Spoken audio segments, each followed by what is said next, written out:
I put the timestamps in the description box, so if you want to skip ahead and see my results, go ahead, but please come back! Please come back! Hi everyone, welcome back to my channel. My name's Leanna if you're new, and in this video I am going to try Chloe Ting's 2-week shred challenge. So let me tell you a little bit about me. Ever since I started my fitness journey, it's never been about fat loss. In fact, it's always been about the opposite. I started out really skinny, so I wanted to get my ass to the gym and build an ass that I could be proud of. I knew that gaining weight was going to mean gaining some fat as well, but I figured I'd rather have some belly fat and a fat ass than no ass and abs, because God forbid I could have both flat abs and a fat ass. And the plan was to just lose the fat once I got all the muscle that I wanted. Unfortunately, things didn't work out that way. And my ass is still flat for many reasons. Because of genetics, not lifting heavy enough, not being consistent with my diet. So I gained a lot of fat in places that I didn't want the fat to go. So I was left with some excess belly fat that I wanted to get rid of. And since the gyms are closed right now because of unprecedented events, I figured that I had to find another way to keep fit. And I thought, since I can't lift weights right now, I might as well try a home workout program. And that is when I thought of Chloe Ting's 2-week shred challenge. If you don't know who or what I'm talking about, where have you been? But also, if you don't know, Chloe Ting is a fitness influencer and her programs are completely free, which I think is super cool. Many of her videos are slimming and toning and fat loss oriented, which was never my goal to begin with. I was more interested in like building. So that's why I never really followed her workouts before, even though I was aware of her. So yeah, I thought this quarantine would give me some time to try something new. So this 2-week shred is full body. You can work out your legs, your upper body, your abs, but I think its main focus is getting abs in 2 weeks. I'm very, very bad at doing abs frequently when I am lifting, so I'm now going to be doing them like every single day, almost. Now, my expectations going into this aren't very high because I know you can't spot reduce fat, so it's not like I can do 1,000 sit-ups and suddenly lose all my belly fat and just keep all my muscle. It just doesn't work that way, and I know abs are made in the kitchen as well. For this challenge, I'm going to be eating the same way that I usually eat. My diet isn't like the worst thing in the world, and I feel like everyone says this. My diet isn't the worst thing in the world, but neither is it like super clean, super healthy. I'll definitely meal prep like chicken breast, broccoli, and brown rice, but then if I make brownies, I'm gonna eat them, like obviously. So it's really just like a life in balance. My goal is an 80-20 balance, 80% healthy, 20% indulgent, but I feel like more realistically, it's like 60-40 right now. Yeah, I'm working on it. Even when I was skinny and really lean everywhere else, I still had belly fat, so I think that's just genetic, and I don't think I can get rid of it completely, like ever, unless I get lipo, but that shit's expensive. But even still, I'd like to be optimistic about this challenge because I've seen a lot of people get really good results from this. This challenge is going to be the first time in my entire life that I've tried to lose fat actively, so exciting. It's exciting, but I'm kind of nervous because I've never tried to do it before, so it's kind of nerve-wracking. I am expecting this challenge to be very difficult because my heart health is garbage. And for fat burning workouts like this one, it's very, very cardio oriented, so yeah, I'm gonna die. My ideal absolute outcome is to burn a bunch of fat but keep all my muscle, but I know that's not gonna happen, so I'm just gonna say I want to lose as much fat as possible while keeping as much muscle as possible. I may lose muscle in these 2 weeks, but I will get back into it once the gyms open again. So for now, I'm just gonna focus on losing some fat, and hopefully by the end of it, I won't be winded every time I walk up like 3 flights of stairs. So before I start, I am weighing myself in the morning on my body analyzer scale before I've had any water or food to maximize the accuracy of the data. Ooh, I'm a scientist. And here is my current physique. You'll notice I took out my belly ring because it was being problematic, moment of silence for my piercing, but also I missed being able to see my belly button. So that's good, I guess. So I don't have that much ab definition, especially in this really bright lighting, and I do have some belly fat. I'm definitely not at my heaviest, so I feel okay with where I'm at currently, but I would like to lose some weight in the stomach area. So we'll see what happens to it in 2 weeks. I haven't done an ab workout in like months, probably. So now there is literally nothing left to do except start. So on day 1, my left butt cheek was already sore from a couple days ago. I don't know why. I don't know why it was just one butt cheek. I had to take a lot of breaks, and I definitely did some of the easier versions of some of the exercises, such as knee push-ups instead of regular push-ups. And I felt like I did okay overall, and I felt like it could only get better from there.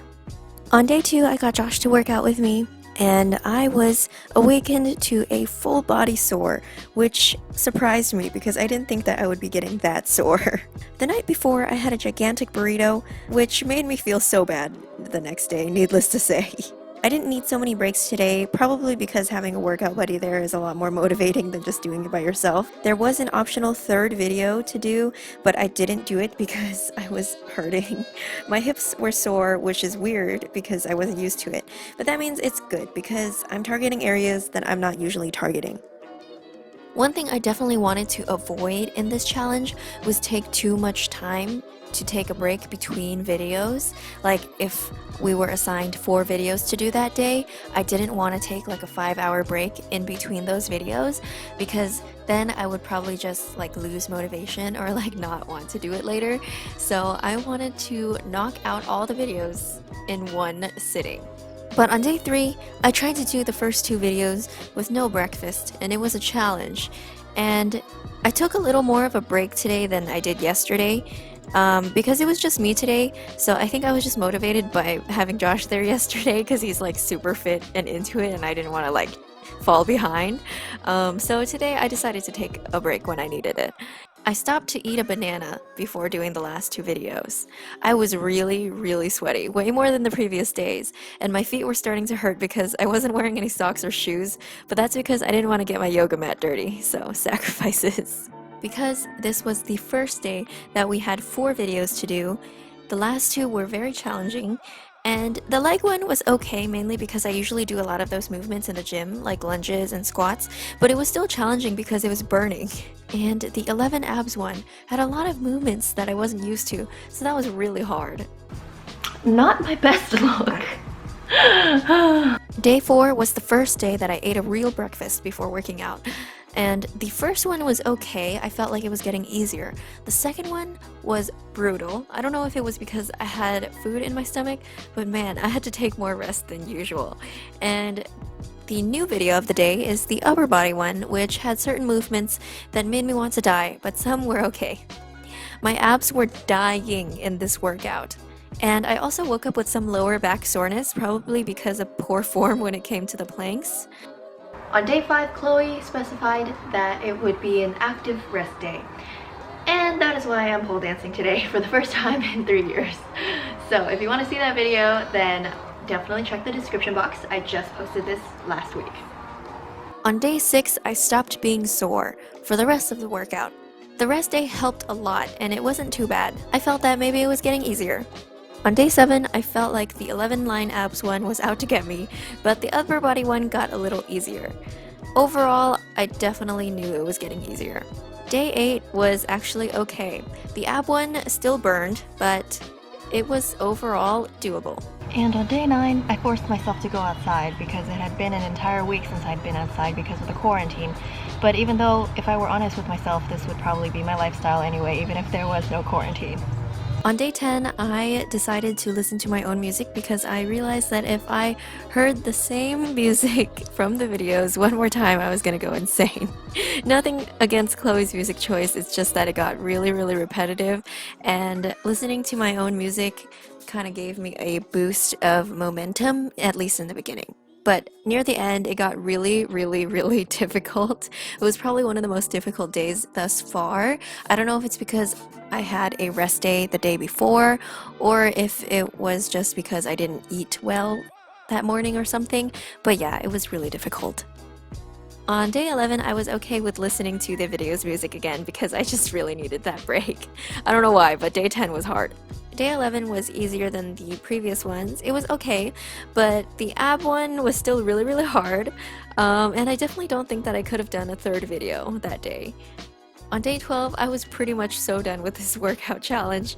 I was so glad that there were 2 days left because I was really tired of doing crossbody mountain climbers. Day 13 felt way better.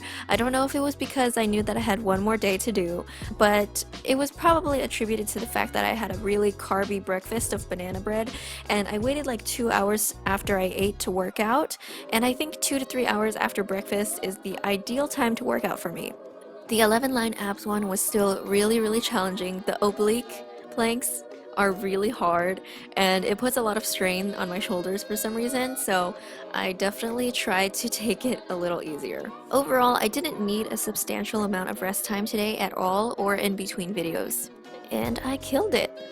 You guys, my mat is literally disintegrating as the days go on. Hey everyone, so it is day 14 finally, and it is 7:30 p.m. This is the latest that I am working out in this entire 2-week challenge. I think I just purposely put this off because I knew there are 4 videos to do today and they're really hard, so but I'm going to do it because it's day 14, it's the last day. I know I can do this, let's go. And on day 14, the final day, I took it slow and steady, and so I conquered all 4. I'm definitely stronger than I was on day 1, and if I wasn't going to see any progress on my body, well, you guys, this is my progress, because on day 14, I was able to get through 4 workouts, while on day 1, I could barely make it through 2 of them. So yeah, that is definitely an improvement.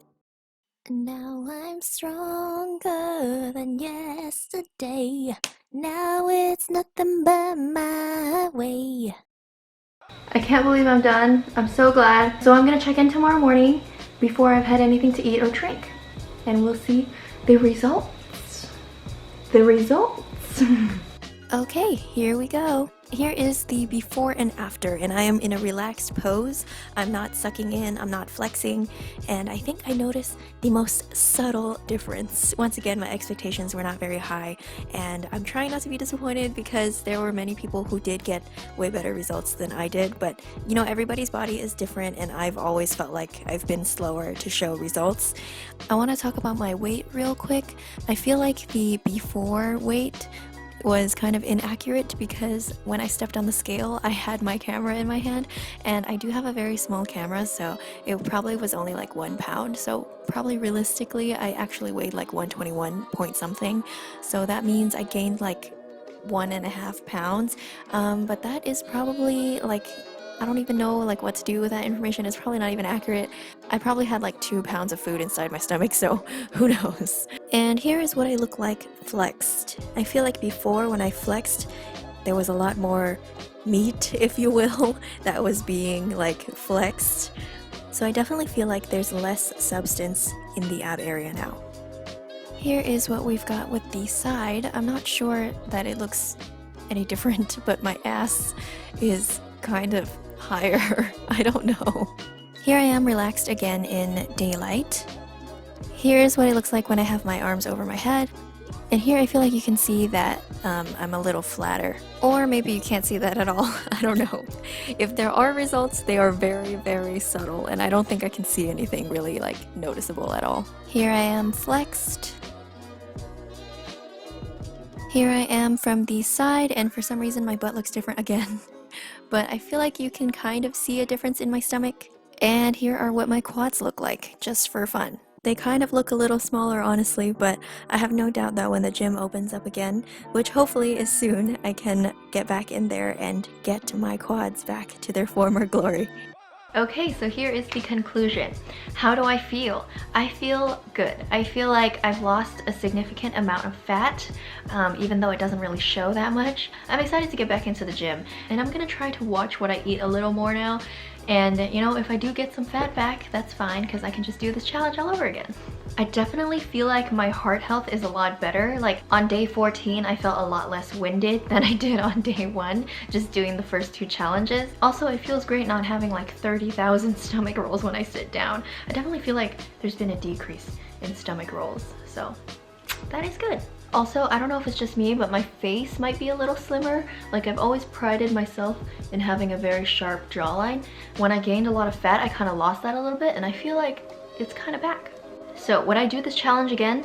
Probably not anytime soon. I feel really eager to try other things, and while this challenge was fun, it really wasn't like my cup of tea. Like, it was a cup of tea and I enjoyed it, but it just wasn't like mine, you know? In these past 2 weeks, I didn't do a single hip thrust or glute bridge, so my ass is just crying right now. It's just crying. I think going forward, I'm going to do a lot more glute focused workouts and also some abs, just to kind of like maintain what I have right now, so that when I get back to the gym, it won't be such a huge like transition from sedentary to like active all of a sudden. I want to be ready when the gyms open up again. Overall, this is a great program. I feel like my results weren't that like shocking because I didn't eat very clean in this past 2 weeks. Like, I remember in week 1 I made brownies, and this past week I made banana bread, so that's just kind of like, but I definitely feel like if I purposefully did a caloric deficit in my diet, then I would have more noticeable results, I guess. But since I ate the same, it kind of makes sense that like it kind of looks the same before and after, but like on the inside I feel pretty good, and I definitely know that I got stronger because I needed less breaks on day 14 and my heart health is improved. So that was one of my biggest goals in the first place. This challenge definitely wasn't as hard as I thought it was going to be.